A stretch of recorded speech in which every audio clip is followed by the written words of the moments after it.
Hello everyone, in this video lecture we are going to do two questions of journal chapter number 8 class 11, question number 6 and question number 7 given on page number 8.59।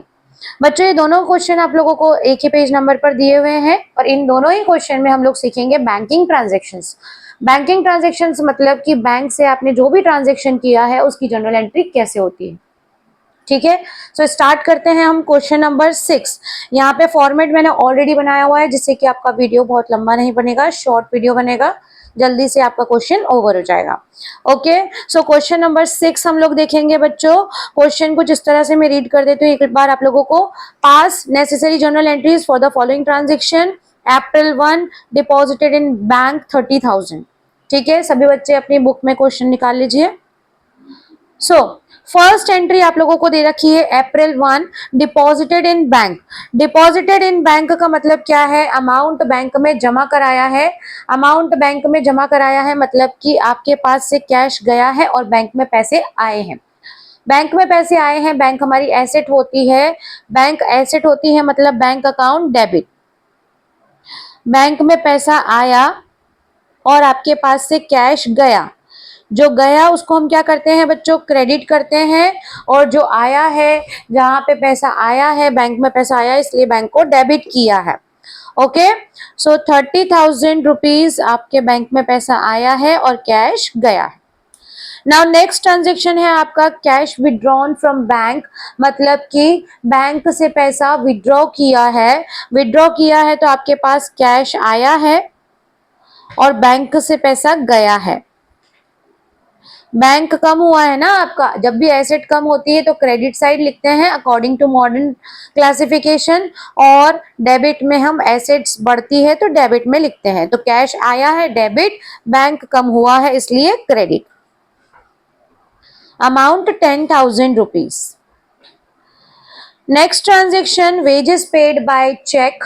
Wages का payment किया है हमने check से, तो wages हमारा खर्चा है इसलिए हम उसको डेबिट कर रहे हैं। चेक से पेमेंट किया है मतलब बैंक से पैसा गया है इसलिए बैंक को क्रेडिट कर रहे हैं, 7,000 रुपए। नेक्स्ट ट्रांजेक्शन अप्रैल 10। अप्रैल 10 में बच्चों दिया है चेक रिसीव्ड फ्रॉम दीवान। दीवान से हमें चेक मिला है 8,500 का, उसको डिस्काउंट दिया हमने 500 का और चेक सेम डे बैंक में जमा करवा दिया। सेम डे जब बैंक में चेक जमा करवा देते हैं तो बैंक बढ़ेगा, बैंक अकाउंट डेबिट, और क्योंकि हमने उसको डिस्काउंट दिया है तो discount allowed account debit to Diwan. देखो दीवान यहाँ पे कौन है? दीवान है गिवर, और गिवर को हम क्या करते हैं? क्रेडिट करते हैं, इसलिए दीवान को हमने क्रेडिट किया है, दीवान से पैसे मिले हैं। बैंक इंक्रीज हुआ है इसलिए बैंक डेबिट हुआ है। डिस्काउंट अलाउड क्योंकि हमारा एक तरह का खर्चा है, लॉस हो गया ना, हमें कम रुपए मिल रहे हैं। मिलने कितने चाहिए थे दीवान से? 9,000 रुपए, लेकिन चेक हमें मिला है 8,500 का, 500 रुपए डिस्काउंट है, तो all losses and expenses are debited, इसलिए डिस्काउंट अलाउड को हम डेबिट कर रहे हैं। ठीक है, नाउ नेक्स्ट ट्रांजेक्शन है अप्रैल 14। दीवान का जो चेक था बैंक से डिसऑनर हो गया है। बैंक वालों ने दीवान का चेक जो है वो डिसऑनर कर दिया है। डिसऑनर कर दिया है मतलब कि बैंक में से चेक है दीवान के बैंक अकाउंट में, हो सकता है पैसे नहीं थे तो पैसे विड्रॉ नहीं हो पाए, वहां से चेक बाउंस हो जाता है, उसको हम बोलते हैं डिसऑनर। तो जो पैसा आने की एंट्री होती है उसकी जस्ट अपोजिट एंट्री हम करेंगे। दीवान का चेक डिसऑनर होने की, बाउंस होने की एंट्री करेंगे जस्ट अपोजिट। ओके, तो जस्ट अपोजिट एंट्री आपकी क्या होगी? आपने बैंक में पैसा आने की एंट्री क्या की थी? बैंक में पैसा आने की एंट्री हुई थी bank account debit, discount account debit to Diwan. ठीक है, अब दीवान से हमें जो चेक है वो क्या हो रहा है? वापस जा रहा है। तो बैंक से पैसा दीवान जो है हमने कितने से क्रेडिट किया था? दीवान अकाउंट डेबिट, दीवान को क्रेडिट किया था हमने 9,000 रुपए से, और बैंक हमारा कितने से हमने बढ़ाया था? 8,500 से। तो बैंक हमारा 8,500 कम हो जाएगा, दीवान के अकाउंट में भी हम 8,500 लिख लेंगे। ठीक है। दीवान से अभी हमें कितने रुपए लेने हैं, 8,500 लेने हैं, क्योंकि 500 रुपए तो हमने उसको डिस्काउंट दे दिया था। नाउ अप्रैल 16 बैंक ने चार्जेस लगाए हैं कुछ, तो बैंक चार्जेस हमारा क्योंकि खर्चा है, तो bank charges account debit to bank, उससे बैंक का पैसा कम होगा, बैंक चार्जेस से बैंक का पैसा कम होगा, इसलिए बैंक को क्रेडिट किया है। नेक्स्ट एंट्री, गुड्स बेचे हैं और बैंक में पैसा जमा किया है, तो बैंक में पैसा आया इसलिए bank account debit to sales. अगर हम कैश में सामान बेचते हैं तो कैश टू सेल लिखते हैं, बैंक से पैसा गया है तो बैंक टू सेल। ठीक है। नाउ अप्रैल 19 अप्रैल को क्या दिया है इन्होंने, 19 अप्रैल को इन्होंने बोला है bank has paid insurance premium, bank ने हमारी तरफ से इंश्योरेंस प्रीमियम पे किया है, so insurance premium account debit to bank account. Insurance premium हमारी तरफ से बैंक ने पे किया है 1800। इसके बाद बैंक ने हमारी तरफ से डिविडेंड कलेक्ट किया है, मतलब बैंक में पैसा आया है डिविडेंड के फॉर्म में, तो डिविडेंड के फॉर्म में पैसा आया तो बैंक अकाउंट डेबिट, बैंक बड़ा है टू डिविडेंड, डिविडेंड हमारी इनकम हो जाती है। डिविडेंड क्या होता है बच्चों, डिविडेंड शेयर्स पे जो प्रॉफिट होता है उसको बोलते हैं हम डिविडेंड। शेयर्स में अगर हम लोगों ने किसी कंपनी के शेयर में इन्वेस्ट किया है और उस पे हमें जो प्रॉफिट मिलता है उसको बोलते हैं हम डिविडेंड। तो 2500 रुपए बैंक ने हमारी तरफ से कलेक्ट किए हैं, बैंक में पैसा आया है। ठीक है। Now question number 6 completed. Now last question of this video lecture, question number 7। Seventh question में फर्स्ट ट्रांजेक्शन दिया है बच्चों, बैंक में पैसा जमा करवाया है by opening a current account, current account खोलने के लिए बैंक में पैसा जमा करवाया है, तो बैंक बड़ा है, bank account debit to cash, cash गया बैंक में पैसे आए। नेक्स्ट ट्रांजेक्शन, बैंक से पैसे निकाले हैं, विड्रॉन फ्रॉम बैंक, तो कैश आया है और बैंक से पैसे गए हैं 5,000 रुपए। नेक्स्ट ट्रांजेक्शन अप्रैल 5, चेक मिला है रमेश से जिसको हमने सामान बेचा था 12,000 का और उसको डिस्काउंट भी दिया। ठीक है। अब इस क्वेश्चन में बच्चों इंफॉर्मेशन नहीं दी हुई है कि चेक जो मिला है उसको तुरंत हैंड टू हैंड जमा करवाया कि नहीं करवाया, जमा करवाने की कोई इंफॉर्मेशन नहीं है। आगे आप अप्रैल 7 में देखो कि रमेश का चेक जमा करवाया, अप्रैल 7 को जमा करवाया, तो जब तक चेक जमा नहीं करवाया है या फिर आगे के क्वेश्चन में आपको ये इंफॉर्मेशन नहीं दी हुई है कि चेक कब जमा करवाया है, तो आपको अगर क्वेश्चन में लिखा हुआ है चेक सेम डे डिपॉजिट हुआ है तो आपको मान लेना है कि चेक को सेम डे डिपॉजिट करना है, बैंक बढ़ाना है। अगर आगे क्वेश्चन में किसी भी ट्रांजैक्शन में इंफॉर्मेशन नहीं है कि चेक कब जमा करवाया है तो भी आपको मानना है कि सेम डे डिपॉजिट हुआ है। लेकिन आगे ट्रांजैक्शन में इंफॉर्मेशन है, जैसे कि इस क्वेश्चन में अप्रैल 7 में लिखा है कि रमेश का चेक जमा करवाया, मतलब अप्रैल 7 को हमने उसका चेक जमा करवाया है, अप्रैल 5 को नहीं करवाया।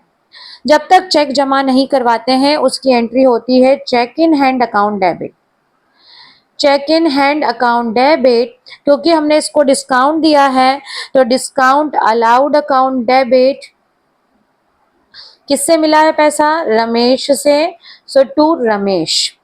रमेश से कितने रुपए मिलने थे, 12,000, 12,000 पे इसको हमने 1% डिस्काउंट दिया है, 1% हो जाता है 120, 12,000 में से 120 माइनस करेंगे तो आएगा आपका 11,880 रुपए। ठीक है। अप्रैल 7 को हमने रमेश का चेक बैंक में जमा करा दिया है, तो बैंक अकाउंट डेबिट, बैंक बढ़ गया है और आपके पास से गया क्या है, चेक इन हैंड, जो चेक इन हैंड मिला था वो चेक इन हैंड चला गया है। कितने का चेक जमा करवा रहे हो, 11,880, क्योंकि 120 तो डिस्काउंट है। इसके बाद अप्रैल 9, रमेश का जो चेक था वो डिसऑनर हो गया है और उस पर हमें बैंक चार्जेस भी पे करने हैं, तो बैंक चार्जेस हम क्यों पे करेंगे भैया, रमेश से लेंगे। रमेश से हमें लेने थे 11,880, इसमें 20 रुपए, 20 रुपए बैंक चार्जेस कितने हैं, 20 रुपए, 20 रुपए जोड़ दो। 20 रुपए जोड़ने के बाद ये अमाउंट कितना हो जाएगा, 20 जोड़ेंगे तो 10 carry 1।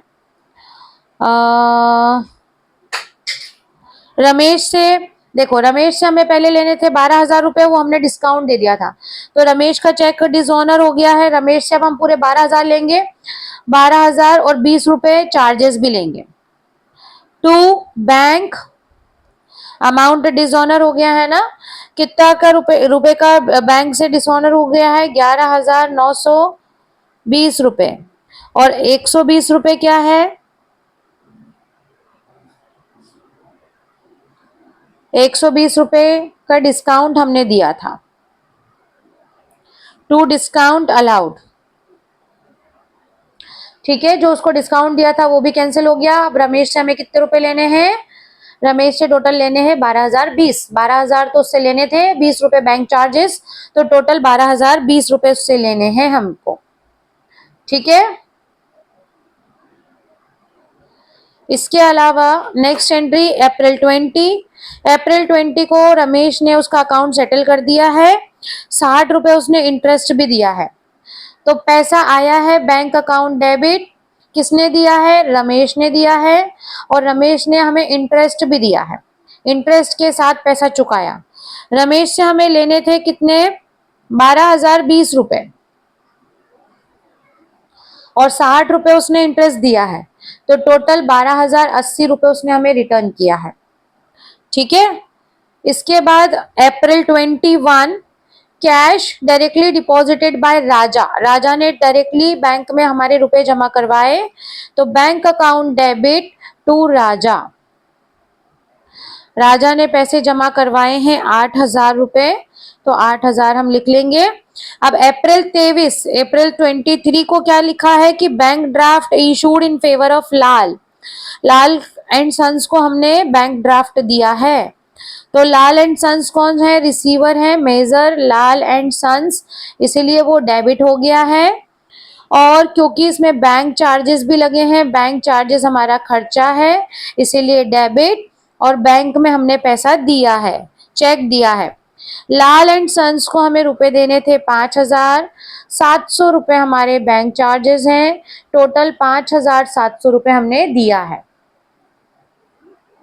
Next, check of rupees 4,000 issued in favor of, sorry, check bank, April 28, check of rupees 4,000 due after 1 month discounted from bank, bank से हमने डिस्काउंट करा लिया, मतलब हमें 1 महीने बाद का चेक मिला हुआ है, लेकिन हमें पैसों की जरूरत थी तो हमने बैंक से रुपए निकाल लिए, तो भाई बैंक ने हमें रुपए दे दिए, लेकिन अगर डिस्काउंटिंग वाला केस होता है तो बैंक हमें रुपए कम देती है। बैंक से हमें रुपए कितने लेने थे, 4,000, है ना। हमारे पास से जा क्या रहा है, बिल्स रिसीवेबल, बिल्स रिसीवेबल मतलब अगर आपको 1 महीने बाद, 2 महीने बाद या 3 महीने बाद का चेक मिलता है तो उस अमाउंट को बोलते हैं, हम उस चीज को बोलते हैं बिल्स रिसीवेबल। बिल्स रिसीवेबल मतलब कि वो अमाउंट जो कि आपको कुछ समय बाद मिलने का प्रॉमिस हुआ है। कितने रुपए प्रॉमिस हुआ है, 4,000 रुपए, लेकिन आपको तुरंत पैसा चाहिए, तो आप बैंक में गए, बैंक में आपने अपना बिल्स रिसीवेबल दिया, बैंक वालों ने आपको क्या दिया, बैंक वालों ने आपको बोला कि ठीक है 4,000 के बदले हम 3,800 देंगे, क्योंकि अभी हम आपको तुरंत में पैसा दे रहे हैं, ठीक है। और जो डिफरेंस है वो क्या हो जाता है, डिस्काउंट, डिस्काउंट जो है आपका खर्चा है, क्योंकि वो पैसा आपको नहीं मिल रहा है, क्योंकि आपको 1 महीने पहले ही पैसा चाहिए, तो आपने 200 रुपए कम में बैंक से रुपए ले लिए, ठीक है। तो जब भी ऐसा कंडीशन होता है कि 1 महीने बाद का चेक है, 2 महीने बाद का चेक है, आपने डिस्काउंट कराया है, मतलब वो था बिल्स रिसीवेबल जिसका पैसा आपने बैंक से लिया है, और उसके बदले आपको बैंक वालों को डिस्काउंट देना पड़ता है। April 30, received a check from Shyam after banking hours, banking hours के बाद आपको चेक मिला है, किससे, श्याम से, श्याम से आपको चेक मिला है बैंकिंग आवर्स के बाद।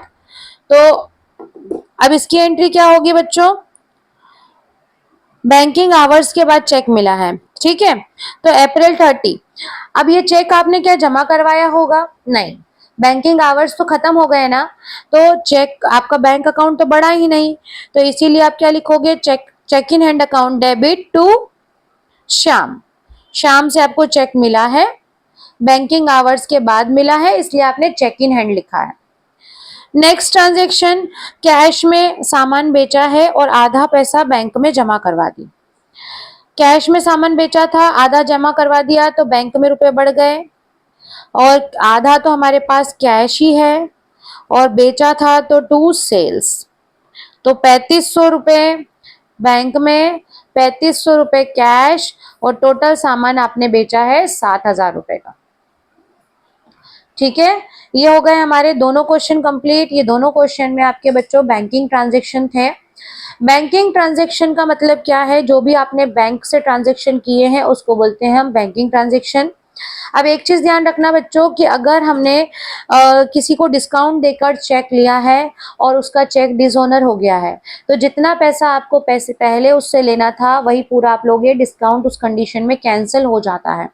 आपने क्वेश्चन नंबर 7 में किया था ना, क्वेश्चन नंबर 7 में हम लोगों ने क्या किया था कि रमेश को हमने चेक दिया था, और रमेश ने हमें चेक दिया था, रमेश का चेक डिसऑनर हो गया था, तो रमेश से हमें पहले 12,000 लेने थे, 120 का हमने डिस्काउंट दिया था, पर डिस्काउंट हमने कैंसिल कर दिया क्योंकि रमेश का चेक डिसऑनर हो गया।